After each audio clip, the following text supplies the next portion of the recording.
할렐루야. 한 주간도 여러분 행복하게 잘 지내셨나요? 네. 주님께서 지켜주셔서 이렇게 또 반가운 모습으로 만날 수 있어서 감사드립니다. 오늘은 출애굽기 12장에 있는 말씀을 통해서 우리가 6월절 어린 양의 피가 어떻게 우리와 함께 하는가 하는 것을 알아보는 시간 갖겠습니다. 출애굽기 12장 21절부터 26절 말씀까지 우리가 한 절씩 서로 교독하시겠습니다. 출애굽기 12장 21절부터 28절 말씀,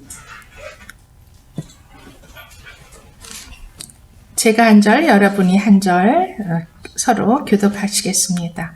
모세가 이스라엘 모든 장로를 불러서 그들에게 이르되 너희는 나가서 너희의 가족대로 어린 양을 택하여 6월절 양으로 잡고 우슬 조금을 가져다가 그릇에 담은 피에 적셔서 그 피를 문 안방과 좌우 설치에 뿌리고 아침까지 한 사람도 자기 집 문 밖에 나가지 말라.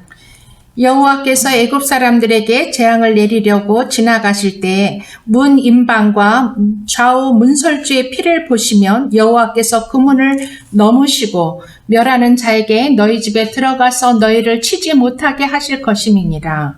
너희는 이 일을 보게 하지만 너희와 너희 자손이 영원히 지킬 것이니 너희는 여호와께서 허락하신 대로 너희에게 주시는 땅에 이를 때 이 예식을 지킬 것이라. 이후에 너희 자녀가 묻기를 이 예식이 무엇이냐 하거든 너희는 이르기를 이는 여호와의 유월절 제사라. 여호와께서 애굽 사람에게 재앙을 내리실 때 애굽에 있는 이스라엘 자손의 집을 넘으사 우리의 집을 구원하셨느니라 하라. 하매 백성이 머리 숙여 경배하니라. 이스라엘 자손이 불러서 그대로 행하되 여호와께서 모세와 아론에게 명하신 대로 행하니라. 아멘. 우리가 지난 시간에 모세, 물에서 건져낸 모세에 대해서 살펴봤습니다. 지금 이어서 이스라엘의 역사 속으로 우리가 들어갑니다. 지금 모세가 그렇게 바로의 궁전에서 왕제의 수업을 받고 그랬지만 그의 혈기를 통해서 사람을 죽이게 돼요. 살인을 저지른 거죠. 그래서 미디안 땅으로 도망을 치죠. 그 미디안 광야에서 40년을 장작 4년도 아니고 40년을 그곳에 하나님께서 그곳에 있게 하시고 거기에서 호된 광야 훈련을 시키세요. 그래서 나이가 80세가 되게 돼요.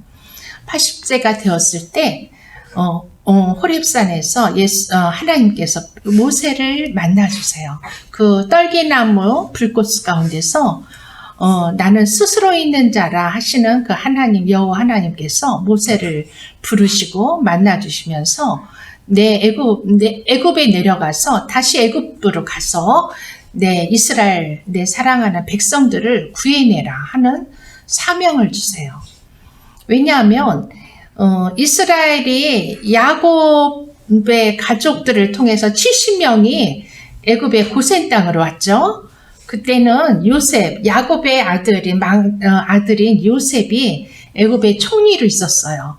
그래서 흉년이 들었을 때 그 이스라엘 그 가족 70명의 야곱의 가족을 그곳으로 불러들여가지고 그곳에서 많은 민족을 이루도록 그 민족이 번성하도록 그런 축복을 해주세요. 그래서 모세가 이제 그 애굽 사람들을 구해내려고 갈 때는 그때는 이미 이제 이스라엘 백성이 애굽에서 많은 수로 번성되어서 애굽 사람들이 이 이스라엘 백성을 오히려 위협을 느꼈어요. 그래가지고 그들에게 호된 그런 노동과 노예 생활을 강요하게 돼요. 그러자 이스라엘 백성들이 울부짖으며 하나님께 그때서야 비로소 하나님을 부르며 하나님께 기도하기 시작해요. 그래서 하늘에 계신 하나님께서 그 부르짖는 그 울부짖음의 기도를 들으시고 우리나라도 일제 40년을 식민지 생활을 할 때 얼마나 혹독한 일본의 그 혹독한 식민지 그 정책에 우리 민족이 얼마나 고통당했는지 저희 아버님은 그 생각만 하면 막 치가 떨리고 막 부들부들 막 몸이 떨린다 그러세요. 그렇게 집에 뭐 밥그릇 숟가락 하나 남겨두지 않고 다 가져갔대요. 진짜 1년 내내 농사를 지면 다 곡식을 뺏어가고 그랬는데 이 이스라엘 백성도 우리나라랑 비슷한 역사를 가지고 있는 것 같아요. 이런 애굽에서 종살이를 하고 이제 애굽에서 이제 거기에서 하나님께서 많은 수의 백성들을 숫자를 번성케 했지만 그곳에서 또 종살이를 하면서 고된 노예 훈련을 시키시죠. 그래서 그들이 이제 드디어 본인들의 신이신 하나님을 부르게 되고 그 하나님께서 그 기도를 들으시고 미리암 광야에서 숨어 있는 그 모세를 호렙산에서 부르시는 거예요. 그래서 네가 가서 내 백성을 구해내라.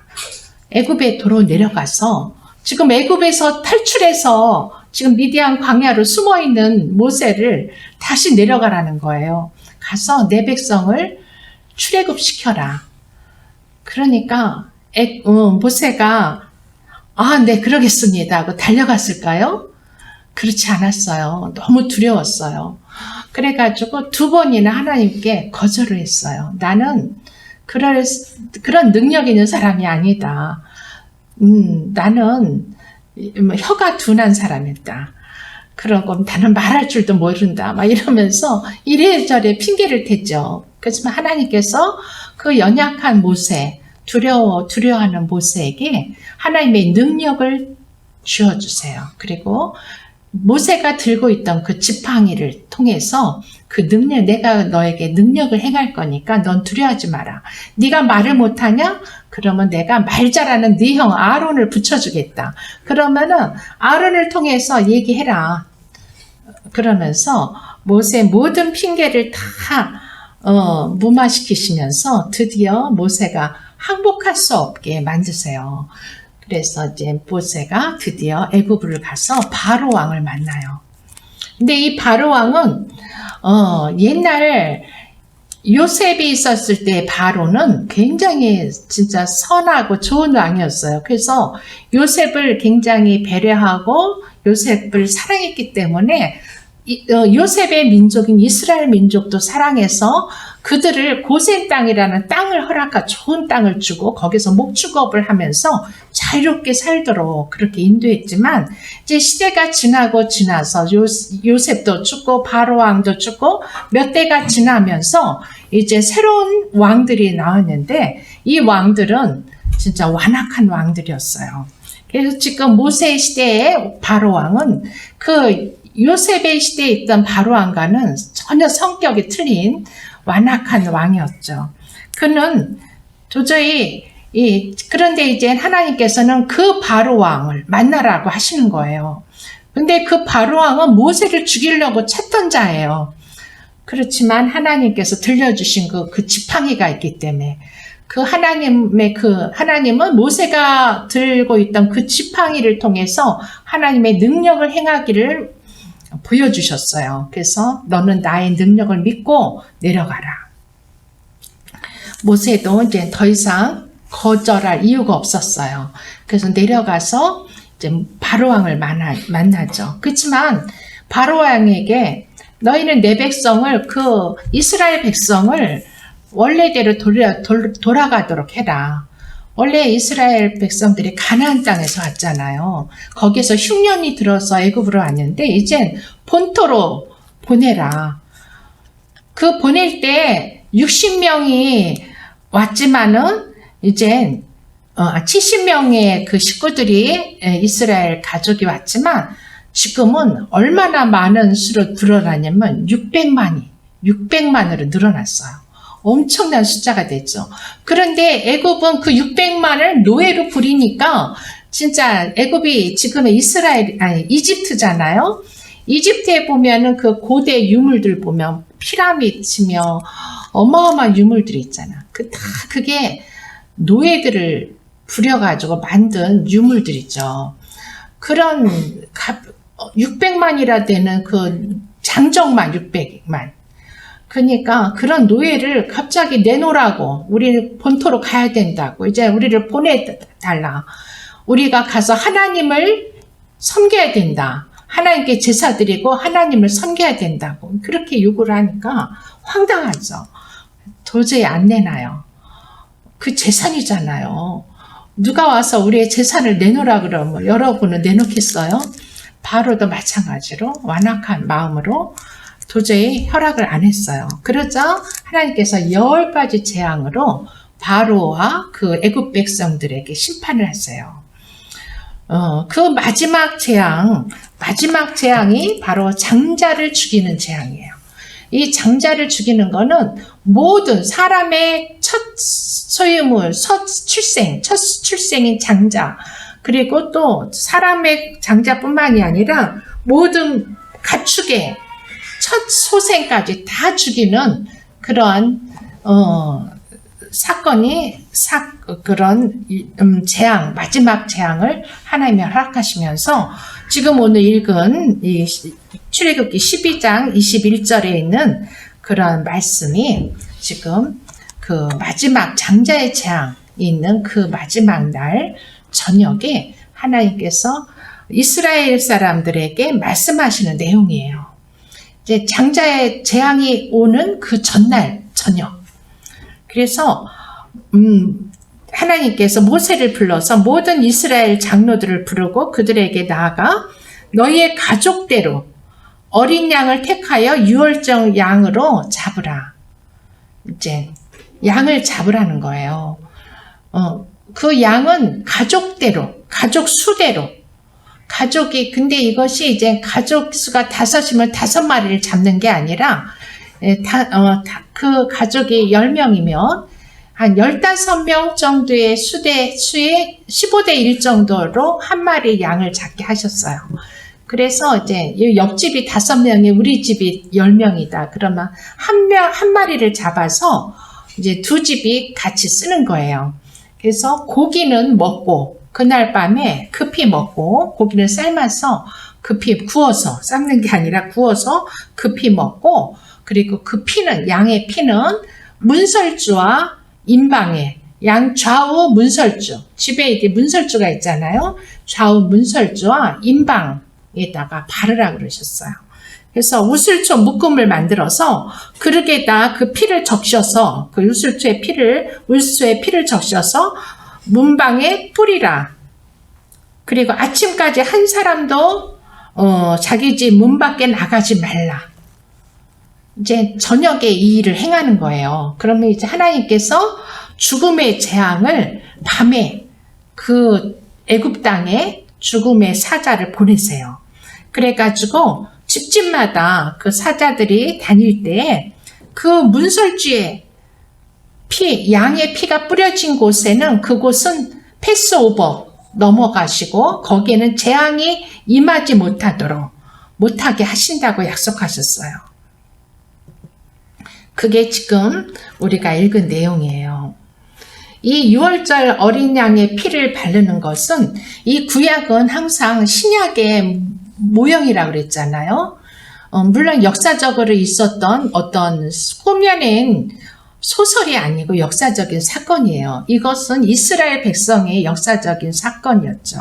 그렇지만 이것을 하나님께서는 이 사건을 통해서 우리 하나님의 자녀들에게 어떠한 것을 알려주고 싶으셨냐면은 이 유월절 어린 양의 피는 우리가 지금 신약시대에 믿고 있는 예수 그리스도의 십자가 피를 말해요. 이 어린 양의 피를 통해서 이 사망이 넘어가죠. 죽음이 넘어가는 것. 그것은 오늘날 예수 그리스도, 하나님께서 어린 양 대신 예수 그리스도, 예수님을 우리에게 보내주셔서 우리가 죄로 인해서 하나님은 죄를 가장 싫어하셨어요. 왜냐하면 죄가 있는 인간들은 거룩하신 하나님을 만날 수가 없어요. 보지도 못하고 하나님의 음성을 들을 수도 없고 하나님과 교제할 수도 없었어요. 그래서 그 죄를 하나님은 가장 싫어하세요. 이 죄는, 인간들이 짓는 죄는 너무나도 많은 다양한 죄가 있죠.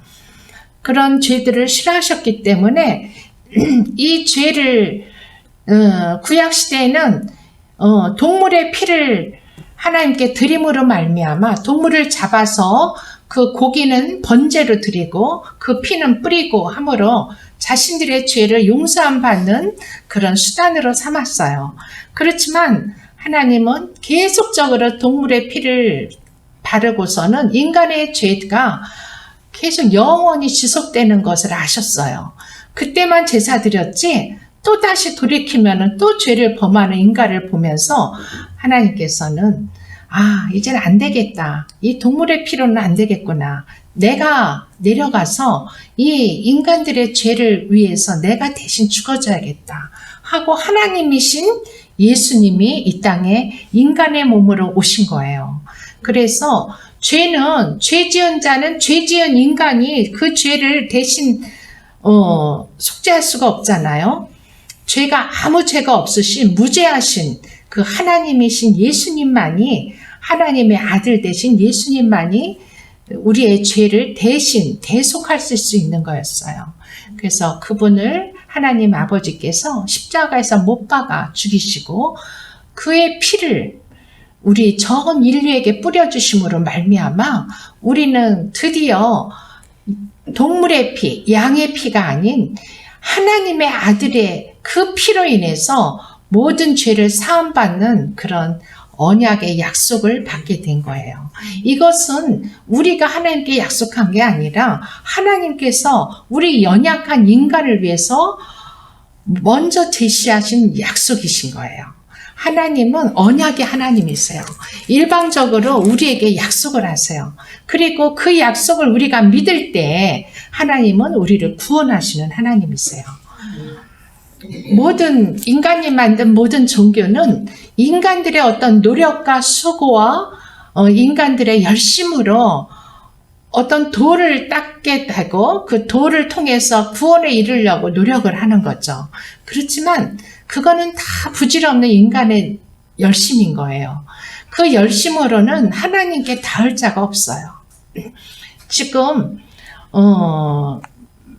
모든 종교가 하나로 단일화되고 통합되는 일들, 통합시키려는 움직임들이 있어요. 그래서 모든 종교는 하나님께로 가는 길이다. 그래서 어떤 종교를 믿어도 다 하나님께 갈 수 있다. 그러니까 우리는 싸우지 말고 서로 평화하고 다투지 말고 평화하며 서로 사이좋게 살자. 이러는 게 WCC와 같은 그런 단체들의 노력이에요. 그렇지만 그것이야말로 사단의 유혹인 거예요. 사단의 미혹이고. 그럴싸하잖아요. 그치. 전쟁 안 하고 평화롭게 살면 좋지. 그렇지만 하나님의 방법은 그게 아니에요. 하나님은 인간의 죄를 없이 하셔서 하나님과 우리가 다시 회복되고 다시 교제하고 하나님과 우리가 에덴 동산에서 아담과 하와가 하나님과 함께했던 그 시간으로 돌이켜서 우리에게 영원한 생명을 공급해주고 우리가 육신으로는 한번 죽을 수밖에 없지만 그 영혼의 생명, 영원한 생명을 우리가 하나님과 함께 누리기를 원하셔서 하나님께서 일방적으로 맺으시는 언약이에요. 그래서 이것은 우리의 어떤 공로와 수고로 얻어지는 게 아니고 하나님을 이 말씀을 믿기만 하면 우리는 그 구원에 참여할 수 있는 자가 되는 거예요. 얼마나 감사해요. 하나님은 우리 인간이 연약하며 힘이 없다는 걸 아시기 때문에 이런 언약을 맺으시는 거예요. 그것이 바로 그걸 기념해서 그래서 드디어 이 6월절 어린 양 대신 예수님께서 예수님을 표하는 그 어린 양의 피를 팔려는 그 대속의 일들이 이루어져서 처음 이제 애굽에 있는 모든 장자들이 죽고 가축도 첫 태생 첫 태생으로 태어난 모든 가축들이 그날 밤에 죽게 되지만 그 어둠이 아주 짙은 어둠이 깔리면서 죽음의 영이 애굽을 지나가지만 이스라엘 백성들에게는 그 죽음이 넘어가서 패스 오버돼서 한 사람도 죽는 일이 없게 됐어요. 그걸 기념해서 너희는 그날을 유월절로 기념하고 너희 자손 대대로 그 얘기를 하고 그걸 절기로 해서 그날을, 그 유월절 그날을 한 해의 첫 달로 시작해서 그 절기를 지키기 시작하라고 하나님께서 말씀하시는 거예요. 이스라엘 백성들은 7개의 절기를 지켜요. 그런데 그 7절기 중에서 제일 첫 번째 절기가 유월절이에요. 6월 넘어간다. 패스오버한다. 이 유월절을 지킴으로 말미암아 하나님께서 그 백성에게 행하신 일들을 그 자손 대대로 기억하도록 만드신 거예요. 그 유월절 어린 양의 피는 참으로 우리 주 예수 그리스도의 피, 영원하신 피예요. 지금도 천상에서. 근데 그 피는 우리가 회개할 때 예수님께서 그 피를 흘려주세요. 회개하지 않는 자들에게는 예수님의 피가 아무 의미가 없어요. 회개하는 자에게 우리의 삶에 예수님을 알기 전에 옛sam을 돌이켜 회개하고 내가 얼마나 부질없고 헛되게 살았는가 그걸 회개하면서 예수님께로 하나님께로 우리의 마음을 돌이킬 때 그것이 바로 회개죠. 그리고 하나님 말씀대로 하나님 뜻대로 살겠다고 다짐하는 우리에게 지금도 예수님은 천상에서 당신의 그 피를 우리의 영혼에 뿌려주시는 거예요. 그래서 우리를 날마다 정결케 해주시는 거예요. 그것이 바로 기적 중에 기적인 거예요. 그 예수님의 피. 피가 없는 자들은 다 지금 이스라엘 백성들을 위해서 애굽에서 그 재앙을 하나님께서 허락하셨듯이 피 없는 그 집들은 다 재앙으로 두들겨 맞는 거예요.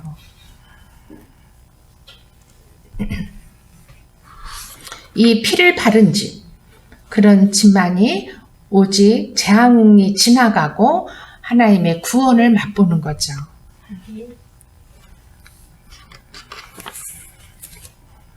그래서 이렇게 유월절을 지난 이스라엘 백성들은 이제 한 사람도 죽지 않고 이제 드디어 그 애굽에서 출애굽하게 됩니다. 이 장자의 재앙이 있자 이제 바로와 그의 신하들이 이제 두려운 거예요. 이스라엘이 섬기는 하나님이 얼마나 두려웠는지 바로의 장자도 물론 죽었죠. 그날 밤. 그 아들이 죽자 자식을 생명처럼 아는 게 인간의 본성이잖아요. 아들이 죽자 그 다음은 이제 내가 죽을 차례구나 두려움을 느끼고 보내게 돼요. 어서 가라 하고 내보내게 되죠. 그런데 하나님께서는 다시 그 바로의 마음을 그 완악한 바로의 마음을 다시 완악하게 하시고 내보낸 이제 그 600만 되는 그 이스라엘 백성들이 애굽에서 나와서 이제 광야를 통해서 이제 가나안 땅으로 모세의 인도하심을 따라 가나안 땅으로 나아가는데 그때 이제 바로와 그 신하들이 생각을 해요. 아차, 그러고 보니까 그들의 마음이 변한 거예요. 그러면서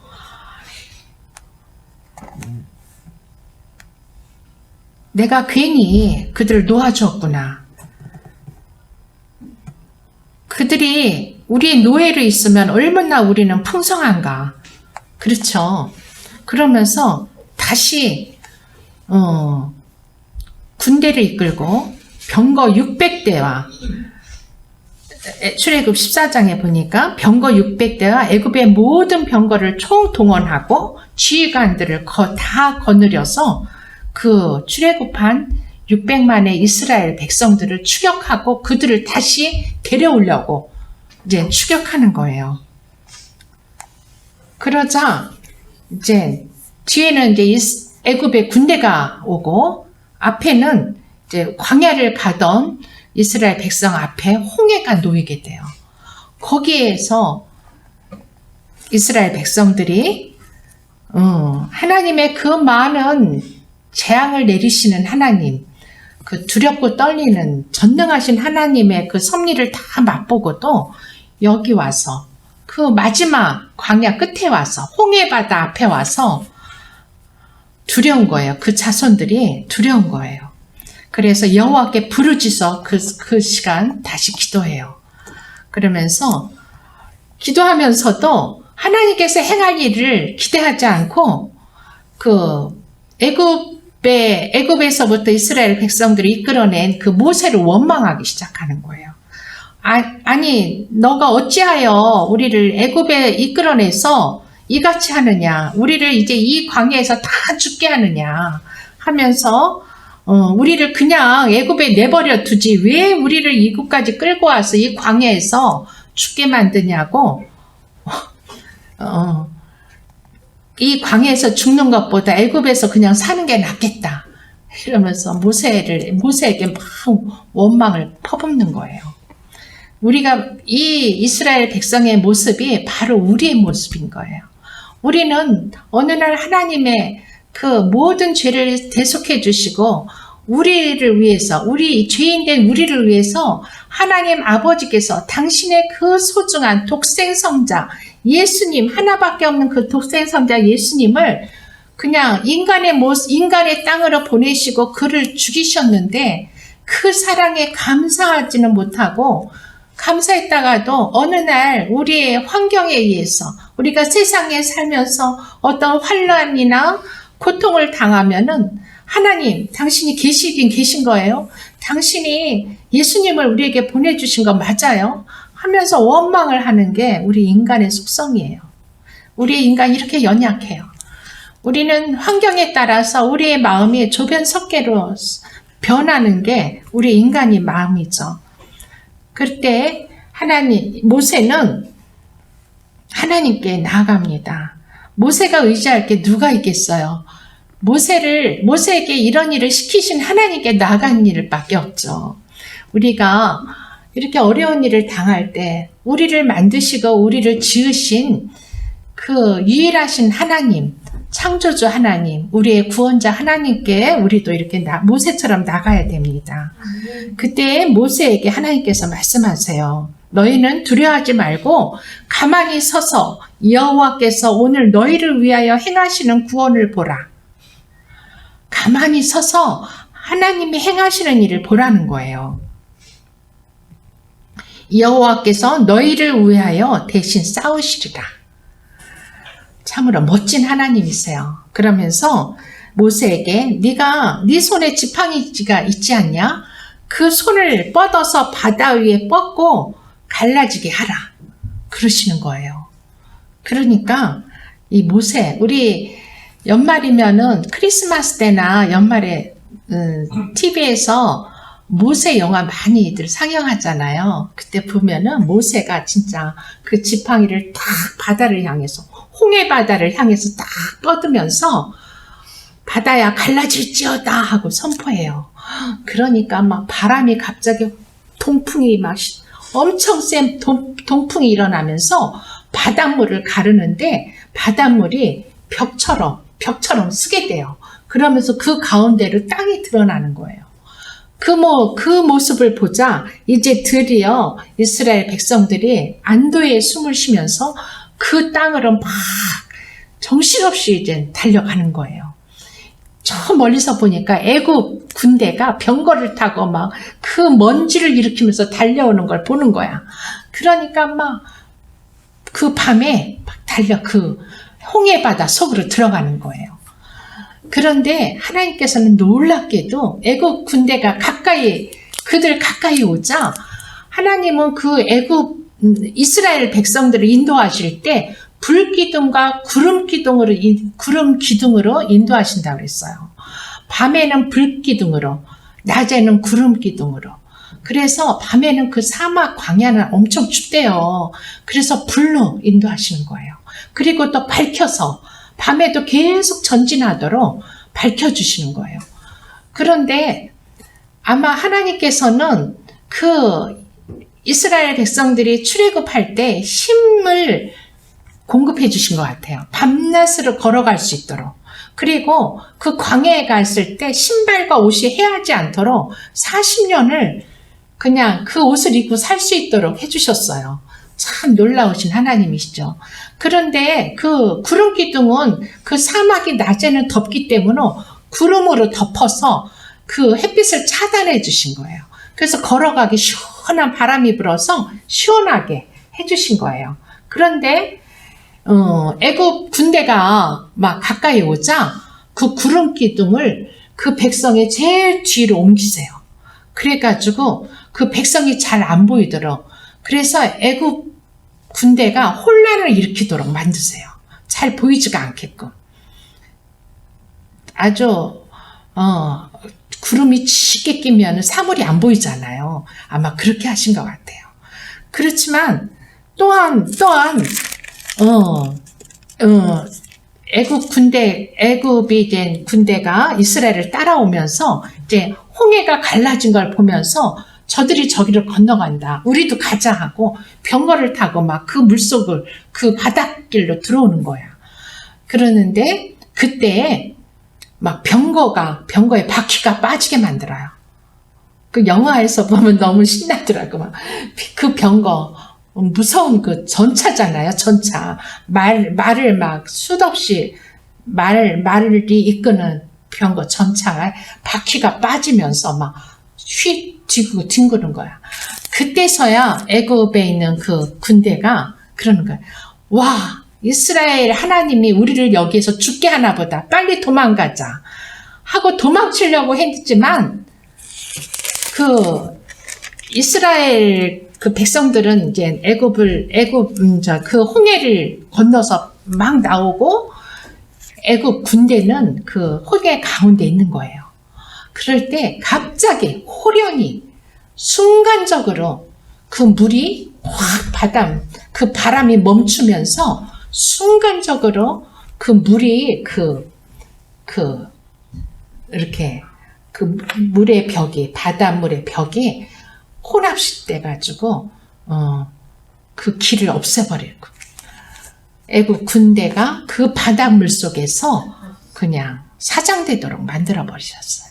역사적으로 지금도 그 장소에 가면 그 옛날 바로가 이끌던 그 마병, 그 병거들이 아직도 그 바닷물 깊은 데서 발견이 된대요. 그리고 이 바로 군대는 그때를 기해서 멸망을 해요. 그래서 바로 왕이 힘을 잃고, 이제 거기서 죽었잖아요. 그래서 그때 이제 애굽이 역사적으로 볼 때 그때 이제 힘을 잃어가지고 다른 나라 외세 침입을 당하고, 무너져 버리는 그런 일이 생겨요. 하나님께서 왜 이런 일을 행하셨는지, 하나님께서는 하나님의 영광을 그 애굽 백성들이 보게 하기 위해서, 이스라엘 백성과 애굽 백성이 하나님이 어떠한 분인가를 보게 하기 위해서, 하나님의 영광을 나타나기 위해서 끝까지 바로의 마음을 완악하게 하고 그들을 추격하게 만든 거예요. 그래서 드디어 하나님께서 말씀하신 대로 내가 여호와 하나님인 것을 알게 하리라 하고 하신 그 하나님의 영광이 선포된 거죠.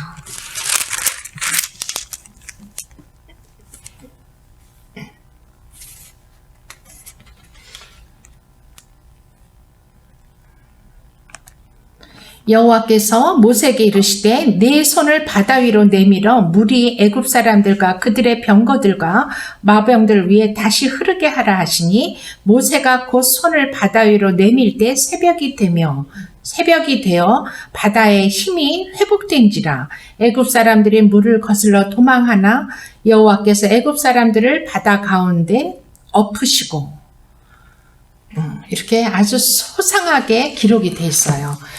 출애굽기 14장에 이렇게 모세가 다시 그 지팡이를 바다 위로 내밀었을 때 물이 다시 흐르면서 이제 애굽의 군대가 그 바다 가운데로 빠져들게 만든 거죠. 이것은 호련히 순식간에 진짜 찰나에 이루어지는 거예요. 하나님의 재앙은 이렇게 찰나에 일어나요. 그래서 우리는 얼마나 두려운 우리는 그 하나님을 보면서 우리는 하나님을 경외할 줄 알아야 돼. 사랑의 하나님이시지만 또한 경외할 우리가 두려운 하나님이신 걸 알게 하죠. 그리고 이 일들이 새벽에 이루어졌다 그래요. 하나님께서는 모든 일을 새벽에 하세요. 그 새벽에 많은 일들을 하시죠. 그래서 우리가 새벽을 깨우리로다. 다윗 왕의 그 시편에 보면은 다윗 왕도 항상 새벽에 일찍 일어나서 새벽을 깨우면서 하나님을 만나고 하나님을 찬양하고 하나님의 하실 일들을 바라봤어요. 근데 주일날도 새벽에는 못 일어날 망정 우리가 늦게 일어나서 주일 예배를 같이 하는 걸 늦는다는 것은 진짜 우리가 회개해야 될 일이에요. 하나님은 회개하는 자를 가장 축복하세요.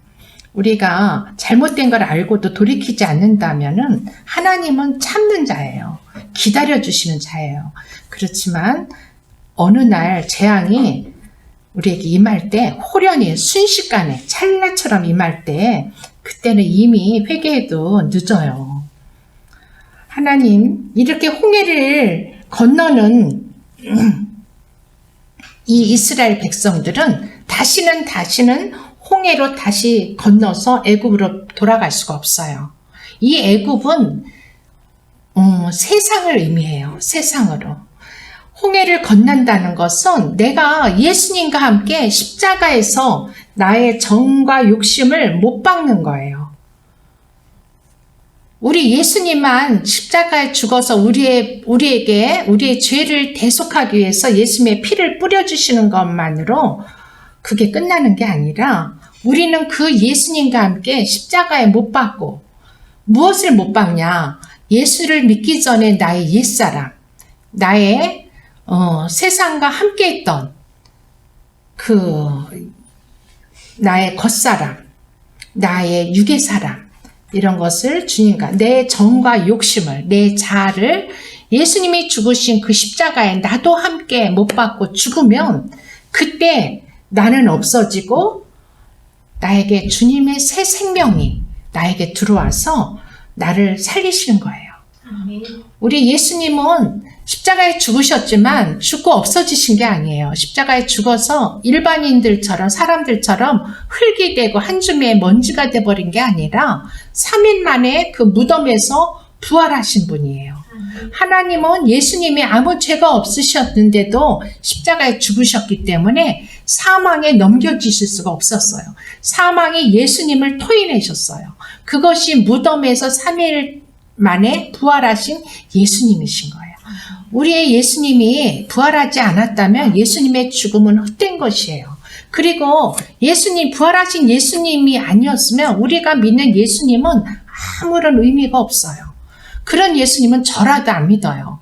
그렇지만 우리 예수님은 하나님의 능력으로 3일 만에 부활하시고 40일간을 제자들과 함께 수천 명의 보는 앞에서 함께 동행하시고 함께 하시다가 그들이 다 보는 가운데서 하늘로 올라가셔서 하나님 보좌 우편에서 오늘도 천상에 계신 하나님과 함께 하시는 분이 예수님이세요. 그리고 그곳에서 당신의 사랑하는 자녀들, 당신을 믿음으로 말미암아 하나님의 백성된 우리들을 위해서 계속 중보하며 기도하시는 분이세요. 그리고 그 예수님은 하나님께로 가셔서 오늘날 하나님의 영이신 예수 그리스도의 영이시기도 하고 하나님의 영이기도 하신 성령 하나님, Holy Spirit, 영어로 말하면 거룩한 영이신 성령님을 우리에게 보내주시고 우리가 그 성령을 받아서 이 땅에 두려움 없이 예수님이 없는 이 땅을 제자들은 엄청 두려워했을 거예요. 그쵸? 그때는 이스라엘이 로마의 식민지였기 때문에 그 로마 군인들이 예수님을 잡아 죽였잖아요. 그래서 언제 잡아서 죽일지 모르기 때문에 숨어 지내던 시대예요. 그렇지만 그들이 마가의 다락방에서 예수님이 보내주시기로 약속하신 그 성령을 받자 그들이 호련히 변화됐어요. 성령의 불과 그 하나 성령의 능력으로 그들이 체질이 바뀌었어요. 그리고 그들 안에 있는 모든 두려움과 염려와 걱정이 다 사라지면서 그들이 대낮에 예루살렘 성으로 나와서 그 예수님이 바로 당신들이 죽인 예수님이 하나님의 아들이시고 당신들이 찾고 있는 구원자, 메시아다 하고 선포하게 되는 거죠. 오늘날 우리는 이제 홍해를 건넜어요. 예수 그리스도를 믿고 예수님과 함께 십자가에 못 박힘으로 말미암아 우리는 홍해를 건넜어요. 이제 우리 홍해를 건넌 우리들은 계속적으로 전진해서 마침내 가나안 땅에 도달해야 돼요. 이 가나안 땅은 천국의 모형인 것이에요. 이 땅이 가나안 땅이 아니에요. 이 땅은 우리가 가나안 땅으로 가기에 전에 이제 여기에서 훈련받아야 돼. 한 천국 백성으로 훈련받아야지 천국에 가서 하나님과 함께 살 수 있는 거예요. 그 훈련받지 않으면은 우리의 옛 습관으로, 옛 성품으로, 우리의 하나님의 형상대로 우리가 회복되지 아니하면 천국에서 적응이 안 되는 거예요. 너무 낯선 거예요. 천국이 좋은 게 아니라 거기에서 살 수가 없어요. 그래서 하나님은 당신의 택한 자녀들을 천국의 모형인 교회로 보내주세요. 그리고 교회에 보내셔서 이곳에서 천국 수업을 받게 하시는 거예요. 천국 수업은 다른 게 아니에요. 하나님을 아는 것이 하나님의 일인 거예요. 교회 와서 열심히 섬기는 게 그게 뭐냐? 하나님을 아는 거. 우리가 찬양을 하면서 하나님을 알게 되고 기도를 하면서 하나님을 알게 되고 설교 말씀을 들으면서 하나님을 알게 되고 이런 예배를 통해서 전능하신 우리를 지으신 우리의 영의 아버지이신 하나님을 아는 것이 우리의 일인 거예요. 또 하나님이 가장 기뻐하시는 일이에요. 교회가 어떤 친교의 장소만으로 요즘은 너무 많이 타락했어요. 그래서 세상 문화를 다 교회로 끌고 와서 교회에서 여러 가지 교육을 시키고 또 막 재미있는 프로그램을 막 돌려가지고 세상 너무 재밌으니까 거기에서 와서 교회로 와라. 교회도 세상하고 똑같이 재미있는 게 있다 하면서 교회들이 다 이렇게 세상하고 물타기를 해버렸어요. 변질돼 버렸어요.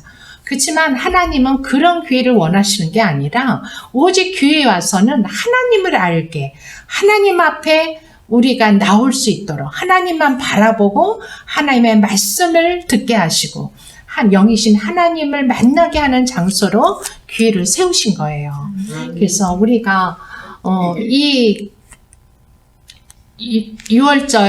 6월절을 맞게 되는 이스라엘 백성이 이제 광야로 나왔을 때 하나님께서는 처음에 유교병이 아닌 무교병이라는 누룩이 섞이지 않은 누룩이라면 이렇게 빵을 만들 때 이렇게 부풀리는 거 있죠. 그걸 뭐라 그러나? 이스트 같은 그 역할을 하는 그 누룩이 섞이지 않은 무교병을 먹게 하세요. 일주일 동안 계속 무교병. 그러니까 맛도 없고 설탕이나 단 것이 가미가 안 되고 누룩이 들어가지 않은 무교병만 일주일을 먹게 하시는데 그것이 바로 무교절이라는 절기예요.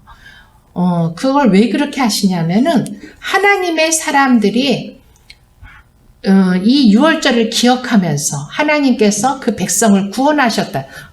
스스로 하나님께서 구원하셨다는 걸 기억하면서 세상 것을 너희들 삶 속에 섞지 말라. 유교병은 누룩이 섞인 빵이에요. 이것은 세상 문명, 세상의 어떤 문화, 인본주의 이런 것들이에요. 하나님은 그 유교병을 싫어하세요. 이 누룩이 들어간 빵을 유교병이라고 그래요. 누룩이 섞이지 않는 빵을 무교병이라고 그래요. 그래서 우리는 그런 교회 안에 세상 것들이 들어오는 것을 방지해야 돼요. 설교도 마찬가지예요. 유튜브에 보면은 너무나도 많은 목회자들이 설교를 해요. 너무 재미있는 설교도 많이 하시고 세상 지식을 가지고 인용을 해서 많은 것을 알려주죠. 그렇지만 설교는 세상 지식을 얻기 위해서 설교하는 게 아니에요. 오직 하나님의 말씀, 하나님만을 나타내게 하는 게 설교예요. 그래서 저도 가능하면 저도 재밌게 설교하려면 얼마든지 할 수 있어요. 그렇지만 저는 그런 것을 배제하려고 노력을 해요. 성경에 보니까 그걸 하나님이 기뻐하시는 게 아니더라고요. 그리고 그것은 무교병이 아닌 유교병을 먹는 타락한 하나님의 자녀의 삶인 것이에요. 그래서 우리가 우리 미라클 교회는 그런 하나님의 뜻을 준수하고 진짜 정결한 이제 마지막 때 이제 주님이 재림하실 시간들이 얼마 안 남은 때에 우리는 살고 있어요. 그래서 정결하게 우리 교회가 막 발디딜 틈이 없어 사람들이 많이 모이는 거 저는 감당을 못해요. 그들 다 교육시키려면 전 너무 힘들어서 감당을 못해요. 있는 분들이 물론 또 하나님께서 전도하라고 특별히 하시는 분들은 우리가 이렇게 우리 문 집사님이 이명진 선생님 모셔오듯이 이렇게 모셔와야 되죠. 하지만 있는 분들이 진짜 하나님의 말씀으로 기도로 훈련이 돼야 되는 거. 또 그 훈련을 위해서 제가 열심으로 제가 노력해야 되는 거. 그랬을 때 하나님께서 우리 교회를 진짜 귀하게 보시고 우리에게 모든 필요한 걸 채워주시고 우리의 하나님의 필요는 물질적인 거는 하나님께는 아무것도 아니에요. 천지 만물을 만드신 하나님이 돈 그건 아무것도 아닌 것이에요. 하나님께서는 가장 좋은 것 그것이 성령님이시에요. 성령 하나님을 우리에게 부어주시고 우리가 하나님을 영으로 만나게 하시고 그리고 우리에게 육신의 건강과 덤으로 물질의 축복까지도 덤으로 주시는 하나님이세요. 하나님은 우리를 축복하시기를 기뻐하세요. 그렇지만 우리를 물질의 축복만이 우리의 축복이 아니에요. 물질의 축복을 받고 타락하고 멸망당하는 사람들이 너무나도 많아요. 그것만을 구하실 게 아니라 가장 먼저는 우리 성령 하나님을 저와 여러분이 구하고 그 하나님으로 우리가 충만해져서 진짜 우리가 하나님과 날마다 동행하고 교제하며 하나님의 뜻을 분별하고 하나님이 기뻐하신 일들을 감당하는 저와 여러분 되시기를 축원합니다. 아멘. 우리 함께 기도하시며 주님의 말씀을 묵상하고 생각하고 오늘 주신 주님의 말씀을 생각하며 우리 기도하시는 시간을 갖겠습니다. 할렐루야. 고맙고 감사하신 아버지 하나님, 우리에게 유월절 어린 양 되신 예수 그리스도를 보내주시고 우리가 세상의 그 애굽 땅에서부터 우리를 건져주시고 보혈의 강으로 우리를 보내주심을 감사드립니다. 우리가 또한 예수 그리스도를 통해서 나의 정과 욕심을 나의 옛사람을 십자가에 못 박고 주님과 함께 연합되고 주님과 함께 동행함으로 말미암아 주님께서 우리를 통해서 하실 일들을 우리가 할 수 있도록 우리 자신을 주님께 내어드립니다. 주님 함께 하시고 우리에게 풍성한 은혜로 주님으로 채워주시옵소서. 주여 더 기도하시겠습니다. 할렐루야. 아버지 감사합니다.